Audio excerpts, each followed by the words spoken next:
कूस बदलूनही झोप लागत नाहीये. डोळ्यासमोर फक्त आकडे दिसतायत. हप्ता कसा भरू, मुलांची फी कशी देऊ. रात्रीचा काळोख तुला भविष्यासारखा काळा वाटतोय. तू घराचा करतायस म्हणून तुला झोप येत नाही हे मला माहित आहे. पण मित्रा, चिंता करून कर्ज फिटत नाही, उलट तुझी ताकद कमी होते. तू आजवरच्या सगळ्या संकटातून बाहेर पडलायस ना, मग यातूनही पडशील. विश्वास ठेव. देव जागा आहे. तो तुझा संघर्ष बघतोय. जर त्याने तुला समस्या दिलीये तर तोच तुला उद्या मार्ग दाखवेल.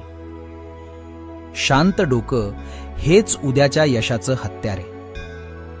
आता विचार थांबव. निश्चिंत हो. सगळं नीट होणार आहे. विश्वास ठेव. भिवू नकोस. मी तुझ्या